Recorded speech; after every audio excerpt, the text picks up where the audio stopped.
While modern parents worry about screen time and academic achievement, Mennonite mothers teach their children lessons that seem strange to outsiders but create adults capable of thriving without constant technology. Maintaining strong communities and finding contentment through simple living and faith-centered values. Productive boredom.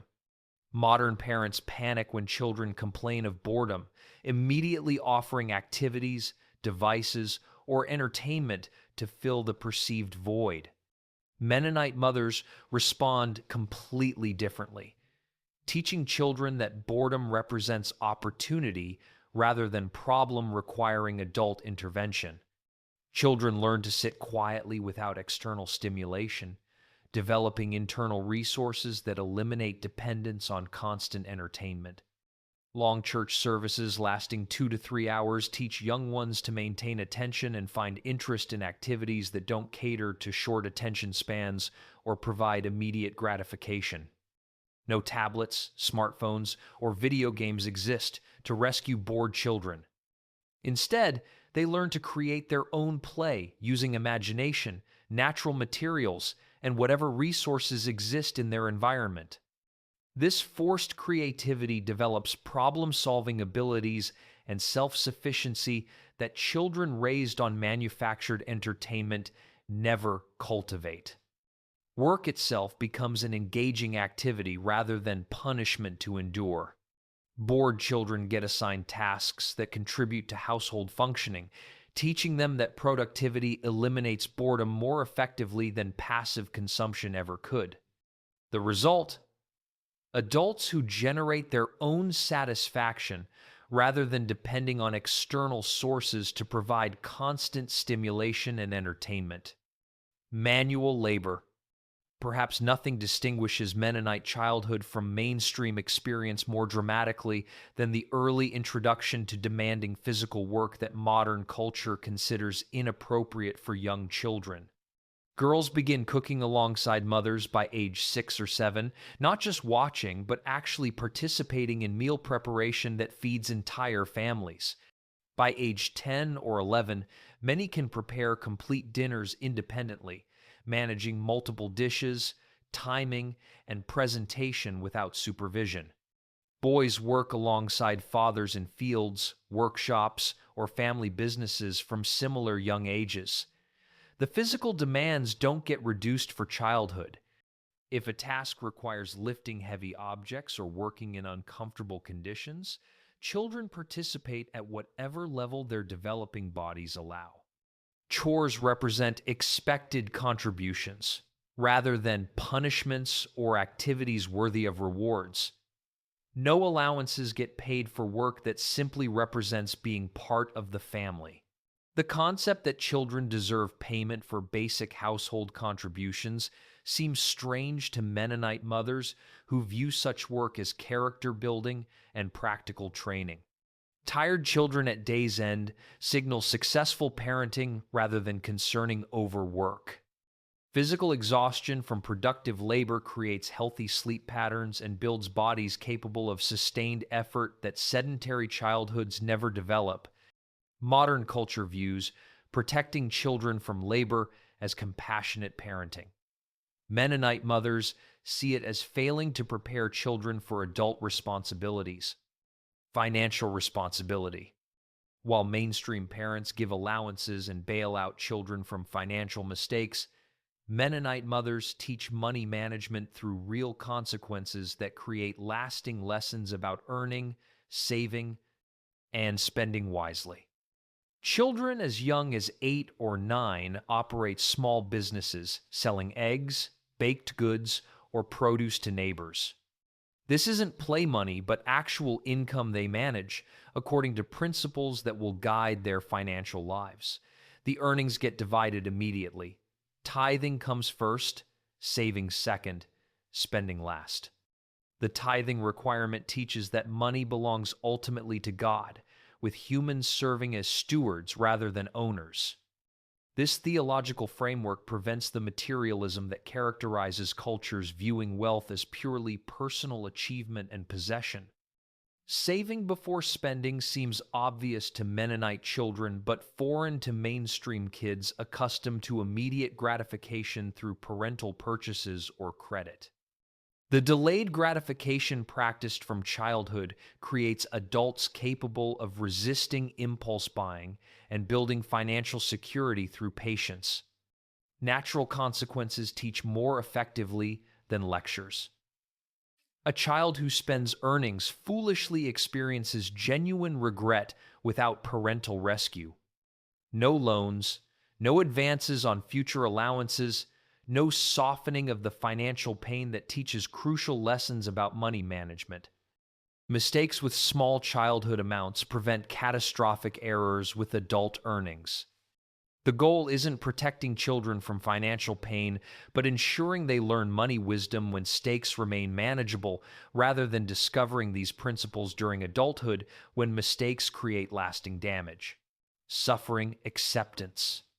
Modern parenting operates on the premise that childhood should minimize discomfort and eliminate pain whenever possible. Mennonite mothers teach the opposite. Suffering builds character, and comfort-seeking produces weak adults unprepared for life's inevitable hardships. Physical pain doesn't receive immediate intervention. Minor injuries like scrapes, bruises, or small cuts get acknowledged but not treated as emergencies, requiring elaborate comfort and attention. Children learn to assess injury severity themselves rather than depending on adults to determine whether pain warrants concern. Crying for minor hurts meets discouragement rather than sympathy. The message communicates clearly. Discomfort represents normal life experience, not tragedy deserving extensive emotional processing and parental attention. Physical hardship during work or daily activities receives similar treatment. Hot weather, cold conditions, tired muscles, or uncomfortable positions don't excuse children from expected tasks. They learn to push through discomfort rather than stopping when conditions become less than ideal. Medical intervention follows conservative patterns in many Mennonite communities. While serious conditions receive proper treatment, the threshold for seeking professional help sits higher than in mainstream culture, where doctor visits happen for relatively minor issues. The approach produces adults with high pain tolerance, emotional resilience, and ability to function effectively despite uncomfortable circumstances. Whether this represents good parenting or harmful neglect depends entirely on values used for evaluation. Community obligation. Perhaps the most foreign concept to individualistic modern culture involves the Mennonite teaching that community needs always take priority over individual wants, and that children's preferences matter far less than collective well-being. Children learn early that helping others represents non-negotiable expectation rather than optional kindness deserving praise. When elderly community members need assistance, children participate in providing care, yard work, or household help without complaining or expecting compensation. Younger siblings become older children's responsibility from remarkably young ages. 8- and 9-year-olds routinely care for toddlers, not just watching them casually, but assuming genuine responsibility for their safety, feeding, and entertainment. This forced maturity creates caregiving capabilities that modern teenagers never develop. Community events require attendance regardless of children's preferences.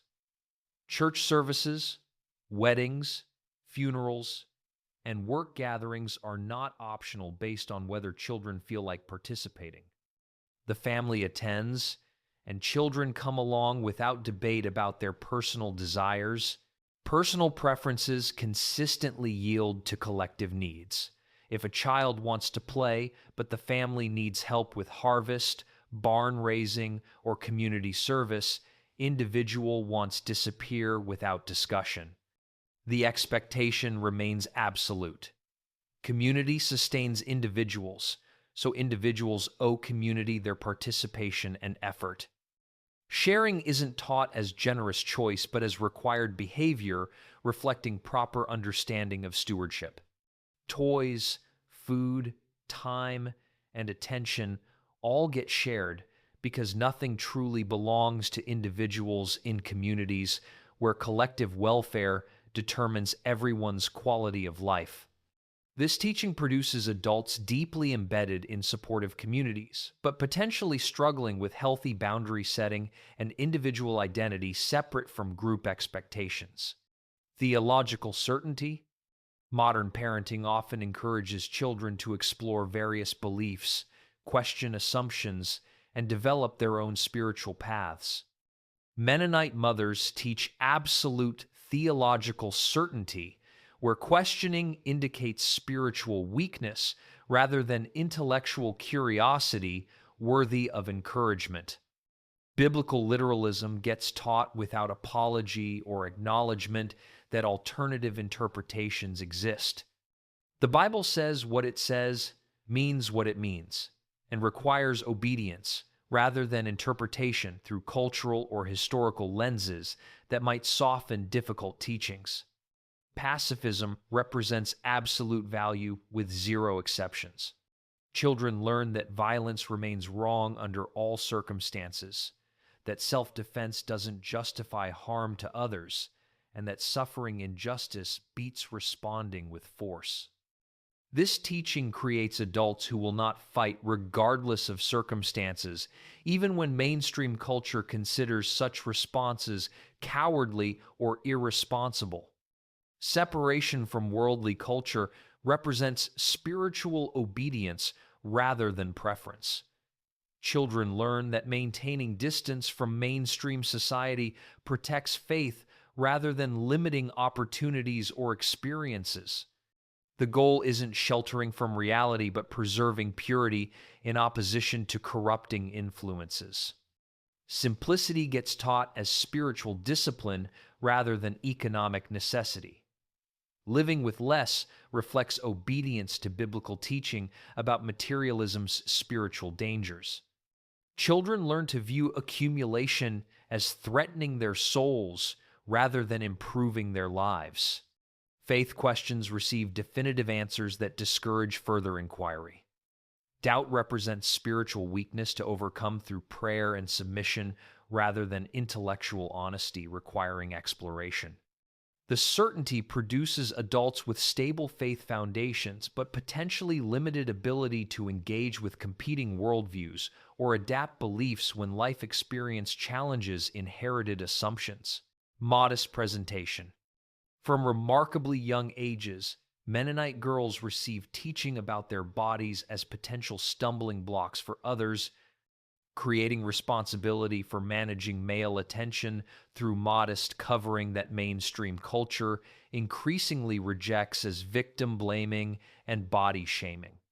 Girls learn that revealing clothing causes men to stumble spiritually, making the woman partially responsible for male sin if her appearance triggers inappropriate thoughts.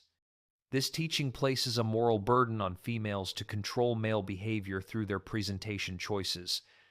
Covering appropriately represents respect for self, others, and God simultaneously.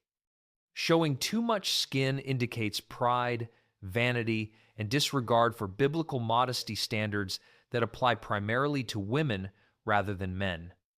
Beauty becomes a dangerous temptation to pride that requires active resistance. Pretty girls receive warnings about vanity's spiritual dangers rather than compliments that might encourage excessive attention to appearance. The message communicates that physical attractiveness creates spiritual vulnerability, requiring vigilance. Plain appearance signals spiritual maturity and proper priorities. Women who dress to attract attention demonstrate worldly values incompatible with faithful living. The goal becomes invisibility rather than beauty, blending into modest uniformity rather than standing out through attractive presentation. This teaching produces women uncomfortable with their bodies, hyper-aware of male attention, and potentially struggling with shame about natural physical development. The psychological cost of this burden placed primarily on females, remains controversial even within Mennonite communities, as some question whether biblical modesty requires such extensive female responsibility for male behavior. Gender roles. Modern culture increasingly teaches that gender represents social construct with minimal biological basis, that roles should be chosen rather than assigned, and that equality means identical opportunities regardless of sex. Mennonite mothers teach the precise opposite with confidence that seems shocking to mainstream observers.